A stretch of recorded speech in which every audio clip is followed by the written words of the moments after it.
So this is part 2 of my response to iLastDays. So hi again. I wanted to expand on the idea of professional expertise. Now I've referred you to what I call experts to answer your questions. Now I've actually been looking online and I see that a number of these questions have been answered rather conclusively. So just type in questions for evolutionists and then answers and you'll probably come up with something. It may or may not satisfy you, but that's beside the point. The point is that these questions have been answered. Now when I've mentioned people like Stephen Hawking Brian Greene, Lindsay and all of the other people, what I mean by refer to experts is not to say that I trust them. Okay, as I said, I have an academic background. I've been trained to not trust people.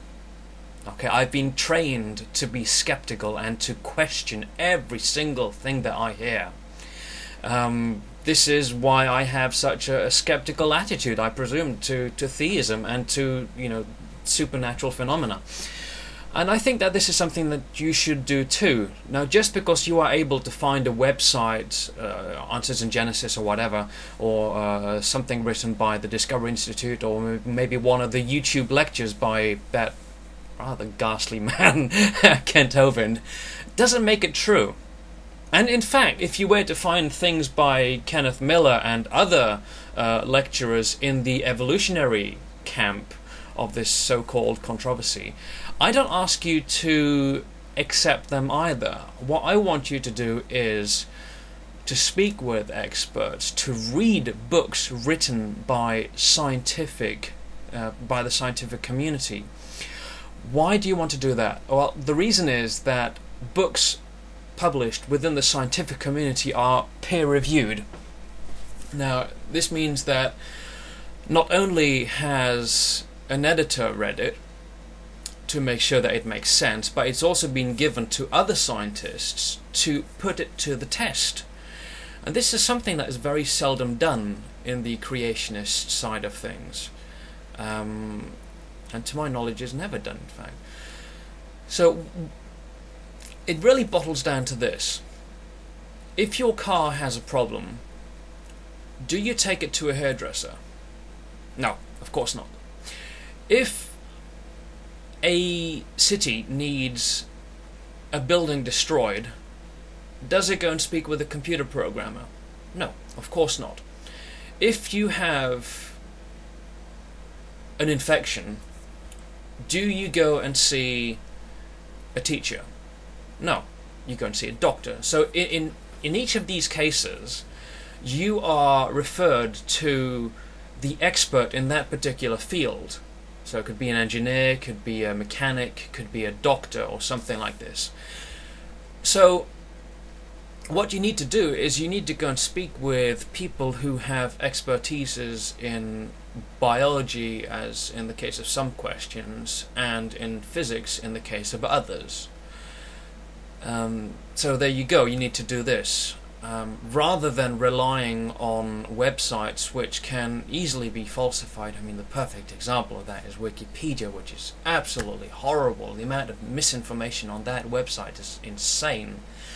So don't trust. I mean, sure, read it, and if it does reverberate with what is being said in the scientific community or in the historical community, in my case, I'll be tempted to believe it, but still with skepticism. Now, I wanted to get back, you mentioned in this response, you hinted to the outside of time, and I've actually done a little bit of research on this, and it led me to a debate between Richard Dawkins and Francis Collins, who's a brilliant scientist. He's in charge of the Human Genome Project, which was there to map the human genetic information. And this commentator on the RDF.net forum mentions that Collins makes a reference to the outside of time section, and this has always been something that has bothered me greatly, because it doesn't make sense. And I think this chap concludes it, or analyzes this beautifully. He says, time is the measure of change. If there is no time, there is no change. If there is no change, there is no action. If there is no action, there is no creation. If God were to exist outside of time, he would be impotent to do anything at all. By insisting that God exists outside of nature, in quotation marks, Collins nearly makes a supernatural compartment so small that there isn't enough room for God. And I think that's very true. And this is just another thought that I've had whilst compiling this video segment. You make a reference in your reply to the fact that you may have insulted my atheist beliefs, and that's you know, as I said, it's not. Don't worry about it. I did want to make a point, however, that atheism is not a belief system. Atheism, as defined in the English language per its Latin etymology, actually means which is the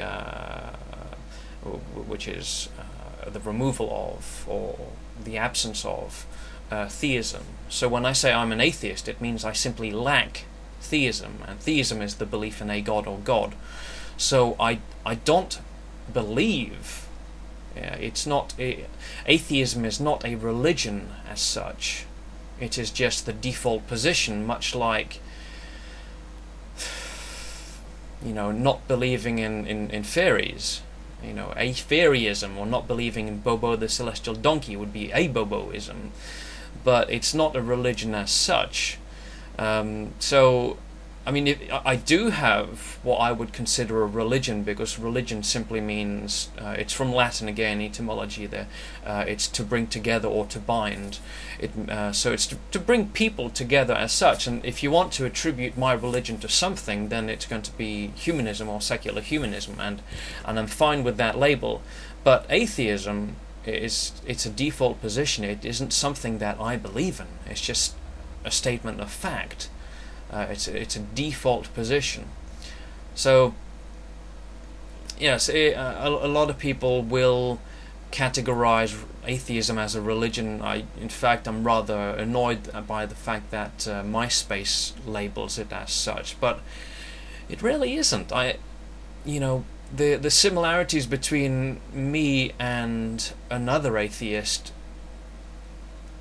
are insignificant. It simply means, it's labeling atheism as a religion. It's I think it was Bertrand Russell who said it. It's like describing not collecting stamps as a hobby. It's it's entirely ridiculous. So I'm just going to keep on watching your video, and if I pick up anything more, then I'll let you know.